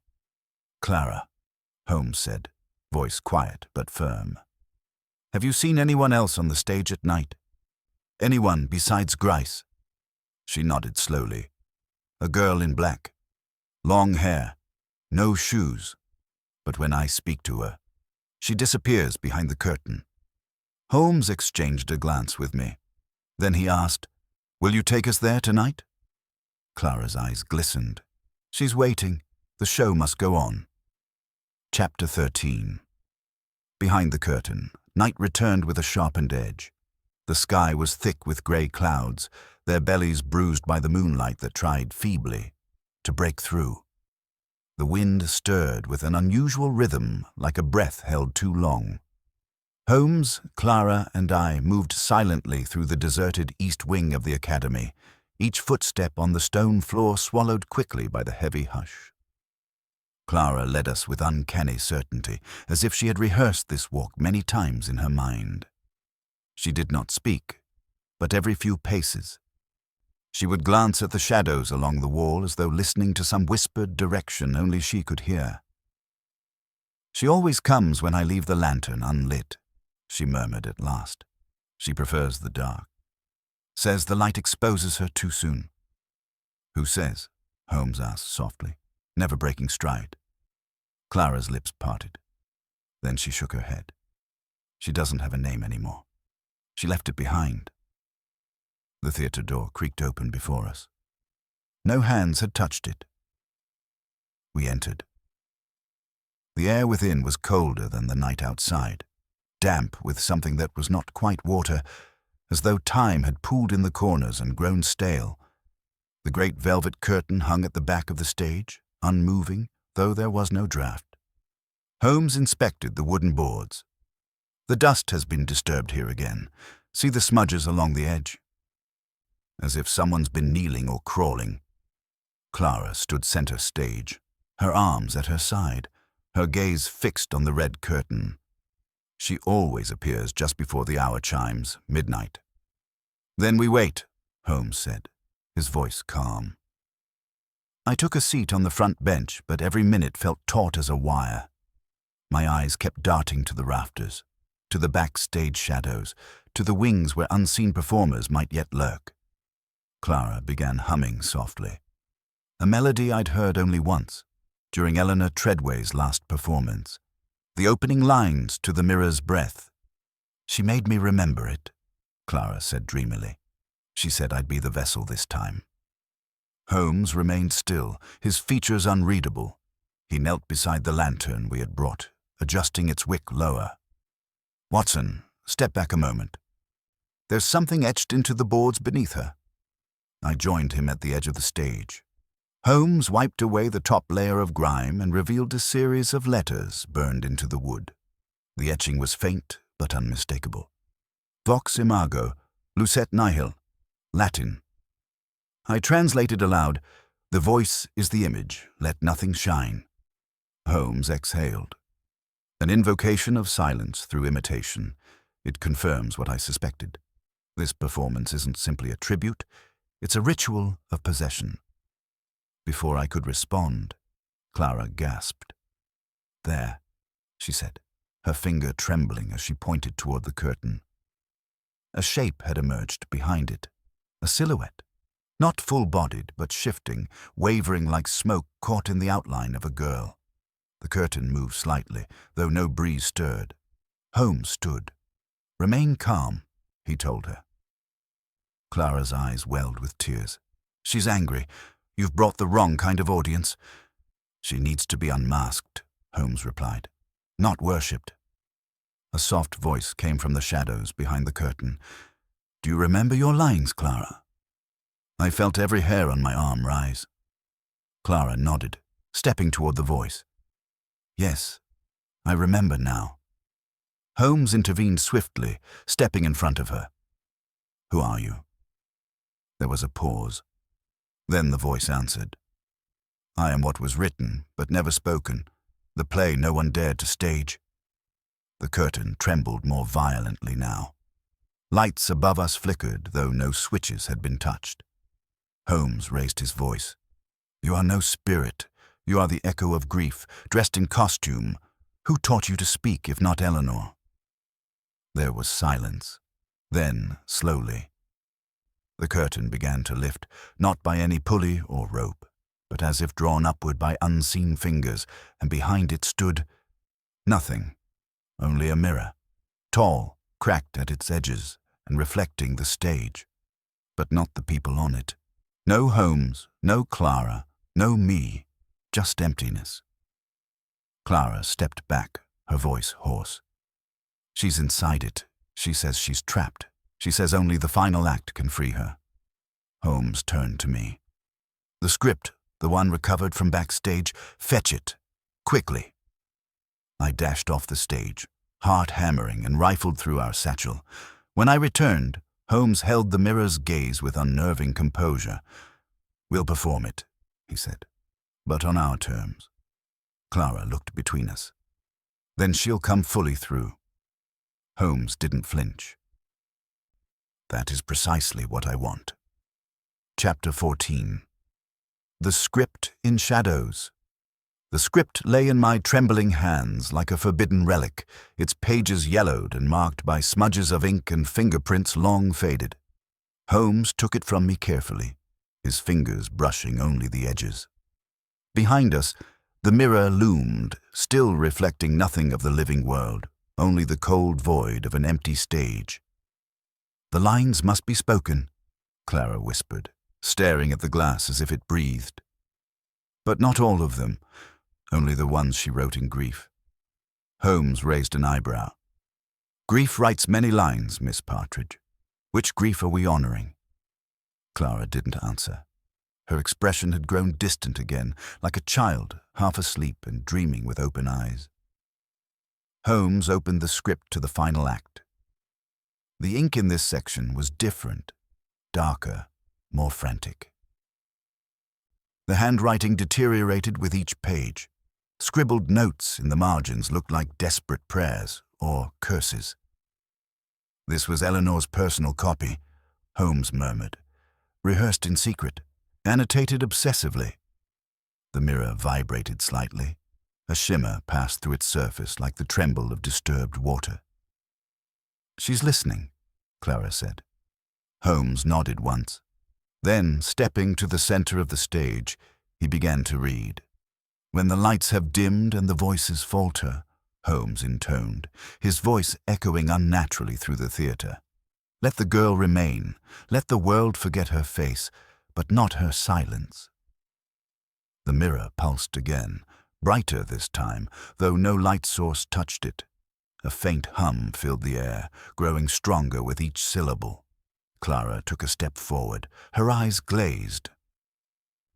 Speak her sorrow into the boards, she whispered along with Holmes. So her pain becomes their applause. The boards beneath our feet began to creak, not from pressure or movement, but as though they responded to sound itself. A groan of wood and something deeper, something that had waited a long time to be heard. I felt the pressure build in my ears. The temperature in the room dropped perceptibly. She's nearly through, Clara said. Holmes turned a page. His voice remained steady. Curtain, bleed your velvet dreams. Let truth perform where masks once lied. Suddenly, the mirror flashed. A streak of lightning, not from the sky, but within the glass itself. For an instant, a shape appeared behind it, a woman in tattered stage garb, her mouth open in a scream we could not hear. Clara screamed for her, then fell silent. Holmes reached the final stanza. Let the last act find its end, not with applause. He hesitated. Clara looked to him, stricken. Say it. You have to say it, or she won't leave. Holmes met her gaze. Then, grimly, he read the final line. But with forgetting. The theater went utterly still. No creak, no breath, no wind. The mirror went black. Then it shattered. A great, glassy roar filled the space, and shards flew across the stage, not outward, but inward, collapsing upon themselves. As though the mirror had never truly reflected us, but only fed upon us, waiting for the right words to be spoken. When it was over, all that remained was the wooden frame, cracked and empty. Clara collapsed to her knees, weeping. She's gone, she whispered. She didn't want revenge, just an ending. Holmes lowered the script. And endings are the rarest thing in theater. I approached the shattered remnants, careful not to touch them. The largest piece of glass showed only my reflection, and this time it was mine alone. "No more tricks?" I asked. Holmes tilted his head. "Only memory. That's all ghosts are in the end." Later, as we stood in the theater lobby, the gas lamps flickering once more at their normal strength, Clara handed Holmes the rest of the script. "Burn it," she said. Holmes nodded. "Some stories are best left untold." "But you'll remember it?" she asked. He didn't answer at first. Then, softly, "I never forget a performance." Chapter 15. Curtain Call. The following morning brought with it a pale sun and the sharp tang of burning paper. We stood in the back garden of the Partridge Theatre, the cold air woven with threads of smoke. Holmes held the final pages of Eleanor Marlowe's annotated script over the brazier. Each sheet, as it curled into flame, gave off a scent of age and desperation, a ghost surrendering, line by line, to the fire. Clara watched without a word. Her hands were clasped tightly before her, knuckles white. There was something calmer in her bearing now, a strange serenity that followed sorrow like mist after rain. "She was never meant to haunt," she said finally, "only to finish what she started." Holmes let the last page drift into the fire. "And with your help, she did." Clara glanced down. "I don't think I helped. I just stood in her place." "That's all any actor does," Holmes replied. "We inhabit the unfinished. Give it breath for a moment, then bow away." I stepped back from the brazier as the fire died down, its heat fading into memory. "Will the theater be safe now?" Holmes regarded the skeletal mirror frame still hidden behind the curtain on stage, untouched since the night before. "Safer? Not safe. Such things never entirely leave the wood they inhabit." Clara turned toward the theater doors. "I'll keep it closed. Perhaps one day it will be something else." Holmes looked toward her sharply. "Not another play." She smiled faintly. "No, a shelter. For girls with stories no one lets them finish." Back at Baker Street that afternoon, Holmes resumed his familiar position in the armchair by the window, his gaze distant. A light rain drummed on the glass. I was midway through composing notes from the case, though I could hardly imagine committing this one to paper, when Holmes stirred. "She was clever, Eleanor," he murmured. "Clever enough to trap her own pain in a mirror?"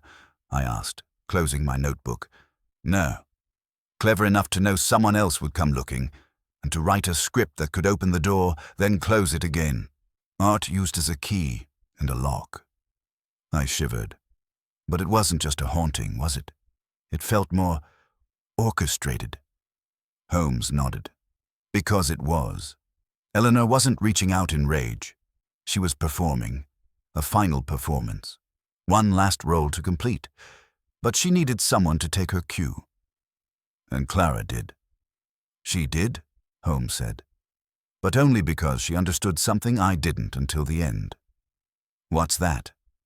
Holmes stared out the window. "That ghosts don't haunt for vengeance. They haunt because no one stayed to listen." There was a long silence between us then. Outside, the carriages continued to clatter along Baker Street, their motion unaware of the veil that had briefly parted in a dusty theater. The world, as always, had returned to its pace.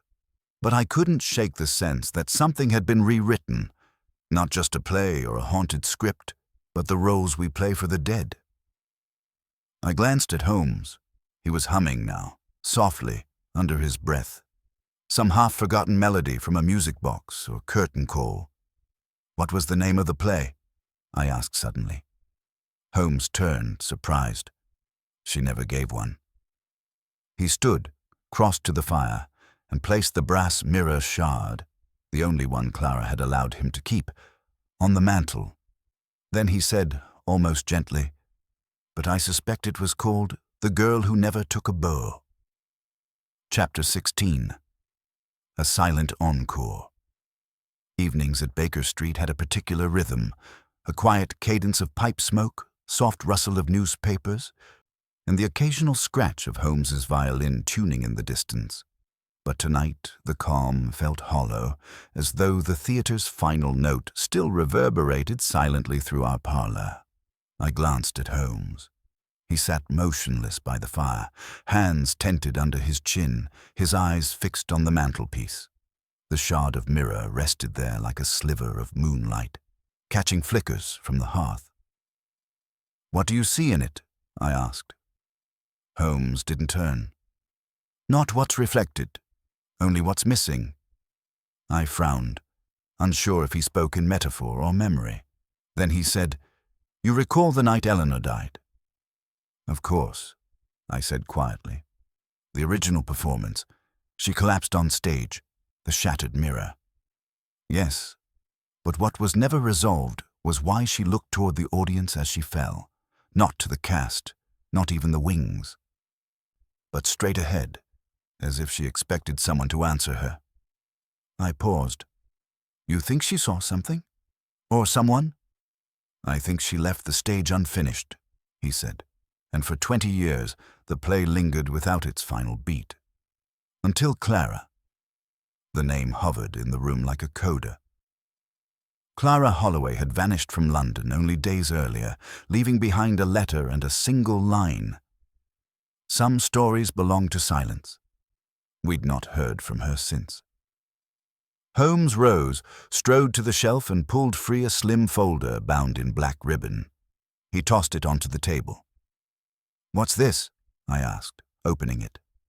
A stack of photographs, newspaper clippings, playbills from provincial theatres, all with the same face, sometimes in shadow, blurred, but unmistakably Clara's. "She's performing?" I asked, stunned. "In fragments," Holmes said. "Under different names, a fringe role in Leeds, a ghost part in Manchester, and most recently, a performance in Brighton listed only as The Mirror's Edge." I stared at the headline beneath a grainy image of a seaside theatre. "Unknown actress wows audience with haunting role." "She's continuing it," I murmured. "The play." Holmes gave a rare nod. "Or perhaps completing it in pieces, scattered like shards across the country. Every stage she steps onto, a fragment finds its rest." Something was unnerving about the notion. Not just a ghost finding peace, but a performer becoming the vessel for unfinished echoes. "She's becoming Eleanor?" I asked hesitantly. "No," Holmes said, picking up his pipe. "She's becoming the ending Eleanor never had." Later that evening, as fog pressed against the windows and the lamps outside flickered uncertainly, I rose to close the curtains, but I paused. Across the street, a figure stood motionless beneath the gaslight, a woman in a long black coat, face obscured by her wide-brimmed hat. She stood as though listening, not watching, her head tilted slightly to the side. I blinked. The next moment, she was gone. I turned to Holmes. "Did you see?" But he was already watching me. "She came," he said simply. "You believe that was Clara?" "No." His voice was softer now. "That was the encore." I felt a chill as I stepped away from the window, unsure whether the woman had truly been there or if the theatre had followed us home. Chapter 17. The Final Cue. The following morning broke grey and damp. A sullen drizzle draped London in silence, and even the bells of St. Rose at Dunstan's rang more hollowly than usual. Holmes had been awake for hours, or perhaps had never slept. I found him seated at the window, gaze fixed not on the street below, but on the shard of mirror still perched above the mantel. "It's today," he said, without turning. "What is?" "She'll step on stage one last time." His voice was heavy with certainty. "Brighton Pier, the Pavilion Theatre, the closing act." I moved toward the table where Clara's trail lay mapped in ink and newsprint. Brighton was circled twice. "She's drawn you in," I said. "She's drawing us both." He nodded, still unmoving. "There's something she's trying to show us." Not merely a performance, Watson. A truth, a finale written not in dialogue, but in revelation. We boarded the midday train from Victoria. The rain followed us like a second passenger, streaking the windows with silver threads. Holmes sat in silence, fingers steepled, lips unmoving save for the occasional twitch of thought. I refrained from breaking his concentration. I'd grown familiar with the rhythm of his mind. He was closer than he let on. As we arrived in Brighton, the air was thicker, saltier, and the gulls wheeled above like pale omens. The Pavilion Theatre stood just beyond the misty shore, its facade faded but proud, the once gilt trim now dulled by years of sea air. A board outside bore a simple sign in red script, "Tonight only." Clara Holloway in The Mirror's Edge. Holmes tilted his head, examining the theatre's faded face. "Note the name." I did. "That's the same title used in the paper you found." "Indeed," he murmured. "But it was never Eleanor's play. This title is hers." As dusk fell, we took our seats in the middle row. The house was only half full, locals, perhaps curious or nostalgic. There was no orchestra, only the faint creaking of floorboards and the occasional gust from the sea through a loose shutter. The theatre had the feel of something not entirely real, like a memory one walks through rather than inhabits. Then the curtain rose. No overture, no grand announcement, only Clara, alone on stage. She stood in a narrow spotlight, dressed in a black gown that shimmered faintly in the light, as though dusted with frost. Her voice, when she began to speak, was not theatrical. It was quiet, intimate, as though confessing something she'd never dared before. She recounted a woman's descent into silence, a voice stolen by betrayal, a mirror that fractured not from a fall, but from a scream unheard, and within each word, a shadow of Eleanor's tragedy, the sorrow, the ghost of a role never completed. "She's weaving the truth into fiction," I whispered. Holmes leaned forward, every nerve alert. "She's resurrecting it, one line at a time." Then, in the final act, she turned to the audience. Her gaze swept past us, and for the briefest moment, her eyes met Holmes's. There was no start of recognition, no falter, only a silent understanding. And then she reached into her pocket. From within, she drew a sliver of mirror, not broken, but smooth and oval, polished. She held it up, and her voice trembled, not with fear, but with peace. In every ending, a reflection. In every silence, a name. The lights dimmed, the curtain fell, and the audience, stunned, applauded not out of obligation, but reverence. Holmes rose slowly. "We follow," he said. Backstage was bare and dimly lit. Props were scattered like relics. A breeze drifted through an open door leading to the alley. We found her there, beneath a swaying lamp, her back to us. "Clara," Holmes said softly. She turned, no surprise in her eyes, only quiet resolve. "You saw it?" she asked. Holmes nodded. "The mirror was never broken by accident." "No," she said. "It was shattered because Eleanor refused to be silent." "You were her understudy," he said. "That night, 20 years ago, you were there, behind the wings." I heard the argument. I saw the hand that struck, but I was young, afraid, and the theatre swallowed the truth. Holmes's voice dropped. "And the killer?" "Dead," she said.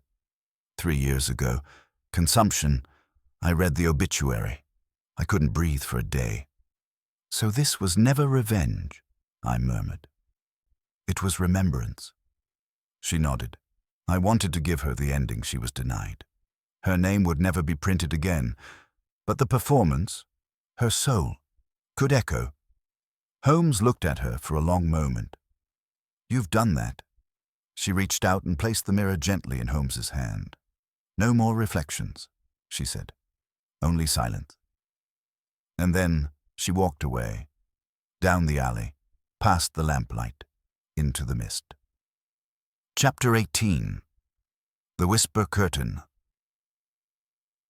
The wind that blew through Baker Street the next morning was dry and crisp, banishing the London dampness for a time. The fireplace in our sitting room smouldered quietly, sending up occasional cracks like applause in a forgotten theatre. Holmes stood at the hearth, the mirror fragment in his hand catching the light, still smooth, unblemished, and strangely warm to the touch. "She was never seeking justice in the legal sense," I said, from my chair near the window. "Only a stage." Holmes nodded, his gaze lost in the mirror's shine. Because the law had failed her, and Eleanor. The silence around the incident was institutional, a closed curtain drawn not just by fear, but by complicity. I rose, pacing slowly, letting the weight of the case settle fully. "It was Charles Fortescue," I said aloud. "The celebrated actor, Eleanor's co-star. He struck her in anger that night. You deduced it from the last paper she was editing, The Mirror's Edge, an allegory that exposed his temper and pride. Clara overheard it all. Holmes spoke softly, but Eleanor never finished the play. Her voice was stifled in its final lines. Clara finished it for her, not with accusation, but with performance. The theatre was her confessional." "And the irony?" I asked. Holmes turned from the fire, eyes sharp again. "That Fortescue died, applauded, eulogized as a titan of the stage, and yet it was Clara, anonymous, aged, forgotten, who delivered the truest performance of them all." I paused. "And you let her walk?" "I did," Holmes said simply. "Because her stage was not one of guilt. It was one of grief. No court in England could try her for it." He sat in his armchair and pulled the tobacco pouch from the shelf, packing his pipe with his usual care. He lit it, and a wreath of smoke curled upward, fragrant and slow. "But Holmes," I said after a moment, "you could have made her famous. You could have exposed the truth and revived Eleanor's name properly." He studied the ceiling. "To what end, Watson? A flurry of scandal? Public mourning 20 years too late? Clara's version lives now in memory. Hers, ours, and those who saw her final act. That's a truer resurrection than the columns of the Times could ever provide." I sat beside him, thoughtful. "You knew she'd never appear again." "Yes. The performance was never meant to be repeated. Like Eleanor, she intended it as her curtain call." There was a soft knock at the door just then. Mrs. Hudson entered, her cheeks red from the cold, and her hands holding a small package. "This just came for you, Mr. Holmes. No return address. Posted from Brighton." Holmes took the parcel with curiosity. It was wrapped in brown paper and sealed with black wax. He broke the seal and removed a single object from within. A theatre program. The Mirror's Edge. One night only. Inside, Clara's name was written by hand in place of any cast list. Tucked between its pages was a single dried violet. Pressed, fragile, preserved in ink and memory. Holmes closed the booklet slowly, reverently. "She's gone," he murmured. "You mean from Brighton?" I asked. "No," Holmes replied. "Gone as performers go, when the story has been told, and the final line spoken." He reached for the mirror fragment once more, and placed it gently in his desk drawer, shutting it with a click. "She kept the truth intact for 2 decades, Watson. Not out of cowardice, but respect. Her silence was not an absence. It was a promise." I looked toward the window, where the streets bustled on as always, unaware of the tale that had just concluded within their midst. "And what of Eleanor Holloway?" I asked. "What becomes of her name now?" Holmes smiled faintly. "Her voice was heard," he said. "That is all any of us can hope for." He leaned back, pipe between his fingers, and closed his eyes. Not to sleep, but to listen. Perhaps, somewhere in that great tangle of London fog and memory, he could still hear the faint whisper of a woman's final line echoing across the boards of an empty stage. not a ghost, but an ovation.